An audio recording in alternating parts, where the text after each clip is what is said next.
Hi there guys, so today we're going to attempt to learn about a glass object known as the Prince Rupert's drop and try to explain it along the way in order to understand why it behaves as it does. So first of all, we've got to ask the question, what actually is a Prince Rupert's drop? A Prince Rupert's drop is a well-known phenomenon in the scientific world. They are tear-shaped droplets of glass which have been toughened in a tempering process to the point that the bulb has a toughness that is between 20 and 40 times that of a diamond of the same size. They exhibit a beautiful and almost paradoxical combination of strength and fragility simultaneously, and throughout this video we're going to try and explain why this happens.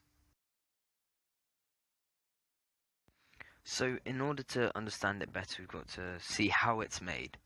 So, as you can see in the clip, it's created by heating soda lime glass, which is ordinary glass, until it becomes molten, which requires temperatures of over 1400 degrees Celsius, which is just over 2500 degrees Fahrenheit. And then once you've got this glass in a molten state, you allow it to fall into water under the influence of gravity, which gives it its very distinctive shape of a fat bulb and a thin, very fragile tail. Okay, so going back a bit, the Prince Rupert's drop, which is also known as a Dutch tear, was first being produced in the early 17th century in Holland, but must have been known to glassblowers well before that. So they actually get their name from Prince Rupert of the Rhine, who was known during his time not only as a scientist but also a noted German soldier, admiral, and amateur artist. So he first brought the drops to England in 1660, where he presented his glass bubbles to a meeting of the Royal Society in March that same year. In the demonstration, they attracted attention from some of the most prolific scientific minds of the time. The reason behind these almost miraculous properties, however, were not fully understood until a publishing by Sir Robert Hooke in 1665, in which he explained that it was all due to a balance of compressive and tensile strength, which he illustrated in the drawing which you can see now.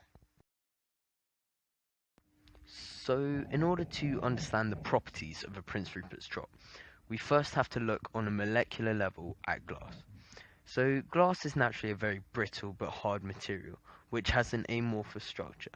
This means that when it cools, it has very few impurities, which is key to the drop strength. The real strength of the drop comes from the balance of tensile and compressive forces which are formed during the cooling process. When the glass enters the water, the outside layers crystallize and harden into shape, while the center remains molten. The inner layers then begin to cool down, and due to the thermal expansion coefficient, it is safe to assume they want to shrink. But seeing as they are connected to the outside layers, which have already been locked in place, they pull against them, causing them to compress tighter against themselves, giving them strength in a similar way to which an arch gets its strength, but spanning the whole surface of the drop. The very center cools last, and seeing as it has nowhere to go, it compresses against itself. Once solidified, it keeps this structure, with the outside being under really high compressive forces and the center being under really high tensile forces. This leads us on to the reasoning behind it exploding. When one link in the chain is broken, the built-up mechanical strain energy causes a failure front to pass through the entirety of the glass due to crack bifurcation. This is when the crack divides into multiple branches along the way. This front has been recorded reaching speeds of up to 1,800 meters per second, which is faster than the speed of a bullet leaving a barrel, which comes in interestingly at about 1,500 meters per second.